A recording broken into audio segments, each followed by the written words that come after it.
ripping right through here. The wind has been unrelenting.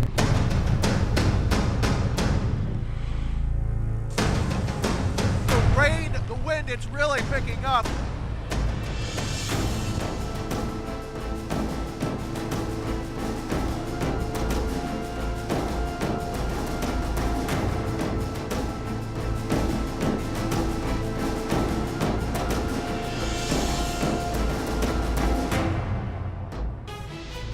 Saw it in a nutshell right there. Hurricane Irma causing a deadly path being carved and destruction up Florida's peninsula, wind topping 100 miles an hour, a storm surge that's still rising in some communities. It sure is, and the storm is now a Cat 1, causing dangerous conditions in northern Florida. We have reporters live across the Sunshine State this Monday morning monitoring those conditions, but first, here's what you need to know. While you were sleeping, Hurricane Irma weakened to a Cat 1 storm, and the National Weather Service in Jacksonville, Florida, reports it's on the cusp of weakening again. Right now, millions are without power in Florida, and at least 100,000 people in emergency shelters across the state.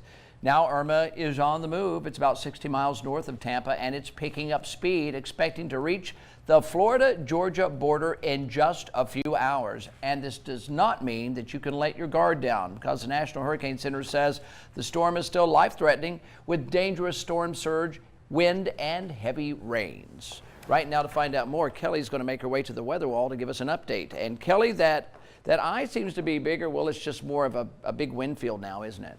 Well, right now it's continuing to move towards the north-northwest at about 18 miles per hour. We'll have more on your local forecast coming up. But first, here's a look at traffic this morning. And so far, so good. As you begin your Monday morning drive, keep in mind, though, over the Bayway, those wind pockets are going to be tough. All of this from Irma. And we have some breaking news for you this morning in the wake of Hurricane Irma as it continues to hit Florida. A rash of looters have been hitting major stores, stealing things like shoes and clothes. Now, according to NBC News, Florida police have arrested more than 24 people. Take a look at this video on your screen. Several people being accused of burglary and looting during the storm that left much of Florida evacuated. Now, in Liberty City, you can see several people ransacking a Foot Locker. We're going to continue to follow this story in the Breaking News Center. Zora Asbury, Local 15 News. Well, they're caught on camera, so I'm sure the police will be looking at those videos as well. Heavy winds and torrential rains causing damage up the Florida peninsula. The Cat 1 storm battering Gainesville right now. That's where we find Local 15's Nicole Fierro this morning. And Nicole, we checked in with you about an hour ago. How have conditions changed within the past hour right now?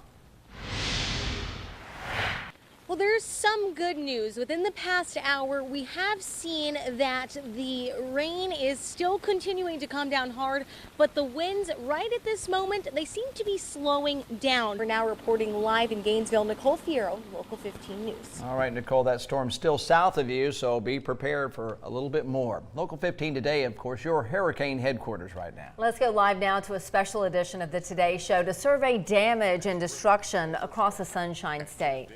President Trump and members of his cabinet received a briefing on the storm from FEMA's administrator. Carrie, thank you very much. Irma led to one of the largest. All right, 4.6 million people without power. You know, one of the biggest, the kindest acts of Irma was she went in to the east at Fort Myers just before she got to Tampa and saved them of that devastating storm surge, and it weakened it a little bit. So Tampa dodging a bullet again. They sure did, because I tell you what, Irma just sat out there and really churned things up quite a bit. So not done yet. Still a Cat 1 this morning, but expected to weaken to a tropical storm.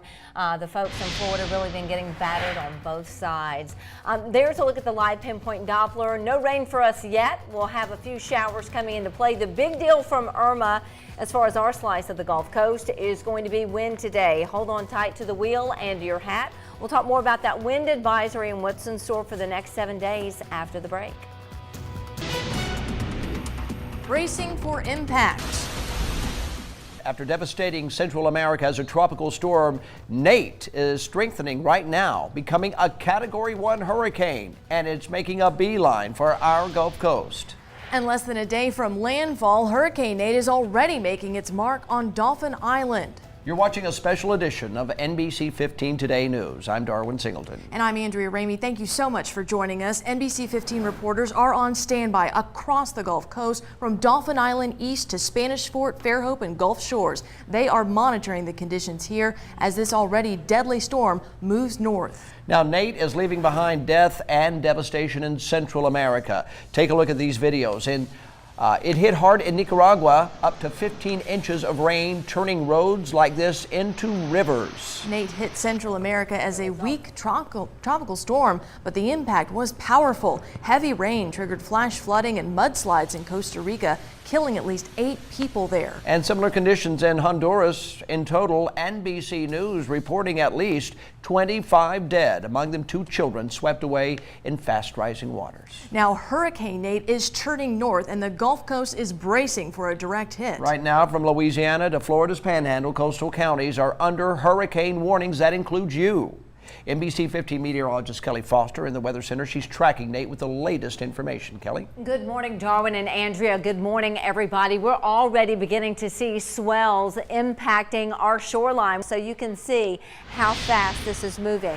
We'll take it to the streets, and it looks like you can see right now the Bankhead Tunnel is closed to traffic. Thanks so much, Kelly. Hurricane Nate is already leaving its mark on Dolphin Island. NBC 15 Zora Asbury joining us live now. And Zora, you were on the island yesterday morning. It was very nice and pleasant. It doesn't look that bad out there right now, but we're already getting reports down on the west end that things could be changing there.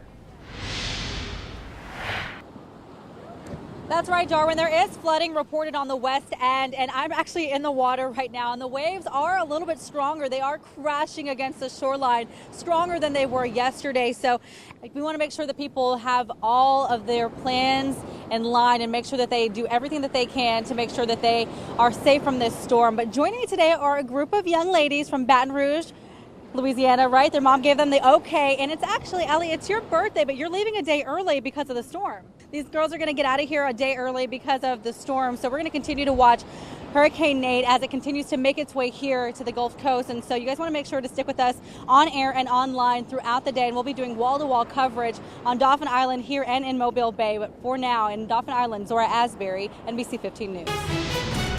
Breaking news right now, Beulah Battery under voluntary evacuations. This includes low-lying areas that are prone to flooding, especially mobile homes as well. Joining us on the phone right now is the mayor of Beulah Battery, Terry Downey. And good morning, Mayor, I should say. Thank you so much for taking the time to speak with us. And Mayor, do you expect people to heed these warnings?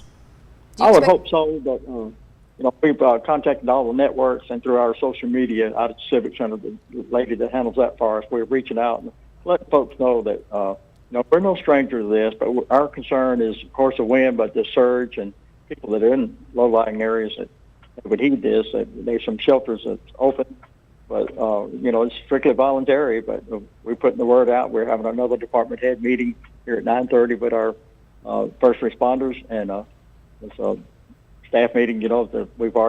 We have a agenda we go by for our hurricane preparedness because we've been at this a while. So that's how we begin, and having all our equipment ready to go. I've been just talked to the Ron Adair out of the emergency management, and they'll have another statement about 11 o'clock. So anyway, we're monitoring and doing everything possible to get ready. But I don't know if you ever get ready, but we're the wind and the rain, but not so much rain we can handle that. It's the surge and the wind and probably loss of power, but. Anyway, we've shut down our civic center and our parks, and we're in hopes to keep folks safe is our whole thing, that we get through this and continue on without anyone getting hurt. Hey, Mayor, I'm wondering down there, we were looking at some pictures from Central and South America of this storm, actually Nicaragua and Honduras, where the water was so intense there in the rain that it caused so much flooding and even deaths down there. I'm just wondering, where in Beulah Battery is this the most vulnerable when it comes to storm surge and when it comes to heavy rains? What communities do you really worry about? Well, we're concerned about Coden Belt and Shell Belt roads, which adjoin the beach, and that would be our front line and the surf comes in. Of course, we got our docks area, but it'll be vacated. But the homes that we hope that the homes on those roads and those that are back from there, they know about where the surf line will come, and we're hoping and praying that we doesn't have such a heavy surge that we can, above normal. Okay. Well, Mayor, we're going to check back in with you as the storm progresses. We hope you don't mind if we do that. Oh, that's fine. Anytime. We're glad to have your support and getting this word out to the folks that yes, we have made arrangements, and our first responders will be on duty. We're ready to go. All right, sir. Thank you so much, and we'll be checking back in with you a little bit later from Biola Battery. That's the mayor down there. All right, we are looking at the hurricane hitting drivers hard if you're out on the road, no matter if this is a minor storm. And right now, we don't know that it sure will be. We have to check and see. But you need to stay off the road. The Alabama Department of Transportation already closing some paths like the Bankhead Tunnel. Our team coverage now takes us to Nicole Fierro, who is live there right now. Nicole, we hear crews were just there moments ago putting sandbags up on the doors there at the Bankhead Tunnel.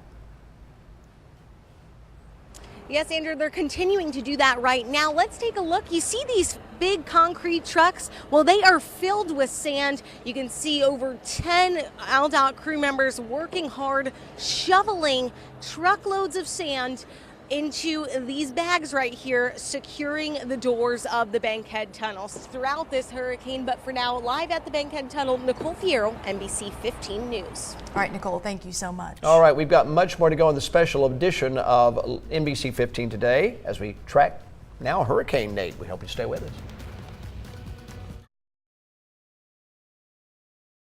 Now on NBC 15 today. A silent killer. Firefighters are dying not by flames, but from cancer. Changes in the building materials exposing our first responders to deadly carcinogens now more than ever before. And a rash of break-ins escalates. We have an 18-month-old daughter, so I worry about this. The bold move from a group of thieves leaving a local neighborhood on edge, and an urgent warning from Mobile police. And a cold pocket of air spills into our region. We'll talk numbers coming up. But right now, a neighborhood gripped by fear as a group of thieves seems to be growing bolder. Now, Mobile police are urging homeowners, don't confront criminals, just report the crimes. A rash of vehicle break-ins along Allegro Drive in Theodore ended with shots fired Sunday morning. Police tell NBC 15 a witness confronted 4 people stealing from vehicles on that street. While the group fled, one suspect opened fire. We want them out of our neighborhood, and we don't want anybody to get hurt. Police say while it may be your first instinct, they do not want you to confront anyone trying to steal from you or others around you. Instead, call 911 immediately. A jewelry heist at Mobile's Bel Air Mall has police on the trail of a thief. They tell us the crime happened at the Santa Diamonds kiosk. Workers there say a man whipped behind the counter, shoving them out of the way to get to an open jewelry case, then grabbed several gold necklaces and took off. No serious injuries after a train collides with a vehicle in Mobile County overnight. Check this out. This was the scene minutes after the crash. It happened at the crossing on Wolf Road near Michigan Avenue. It's unclear right now why the vehicle was even on the tracks. And happening now, an investigation underway into a local house fire. Fire crews responded to this house about 7 last night on Holland Street. No one was at home at the time of that fire. Severe storms that struck the Gulf Coast Sunday packed a punch when moving through the Carolinas. The severe weather triggered some flash flooding and knocked out power to nearly 100,000 customers just in North Carolina. A suspected tornado flattened the storage building in Anderson, South Carolina. And in Spartanburg, storms blew over big rigs while businesses suffered major damage. Thankfully, there have been no reports of any serious injuries. Several tornadoes spotted when those same storms were in our area, and now the National Weather Service in New Orleans is confirming one spotted in Pascagoula was an EF1. A viewer sent us this video of it hitting the Chevron refinery and ripping a portion of a roof off there. We now know one person suffered minor injuries. And a confirmed tornado was spotted in Foley, but no damage was reported. Unfortunately, it's a different story for the town of Trinity, Alabama, just outside of Decatur. Take a look at the damage. The National Weather Service says this was also caused by an EF1 tornado. They tell us winds were up to 105 miles per hour. The twister's path was almost 2.5 miles long. Thankfully, nobody was hurt.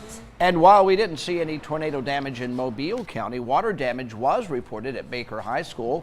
School officials say water leaked into a building currently under construction on the campus. No word at this time how much those repairs will cost.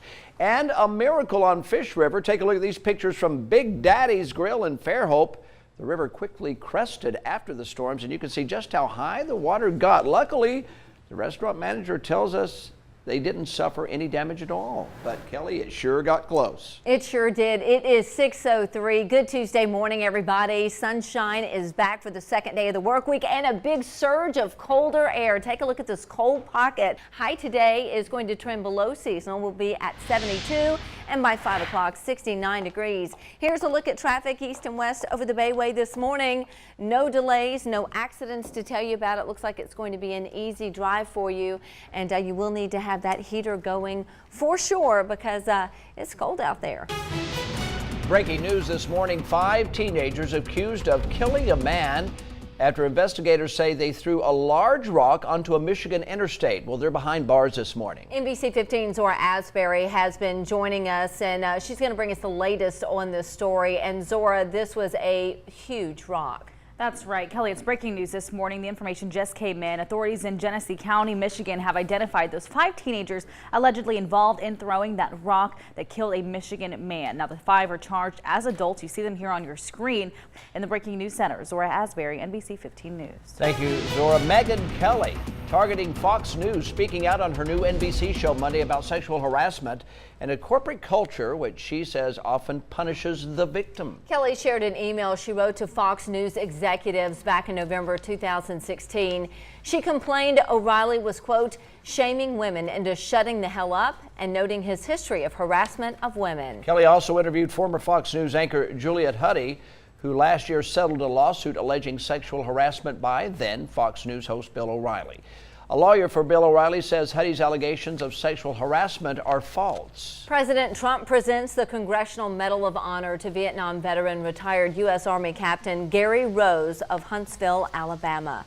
Captain Rose served as a Special Forces medic inside enemy-controlled territory back in 1970. His unit came under heavy fire when he was there.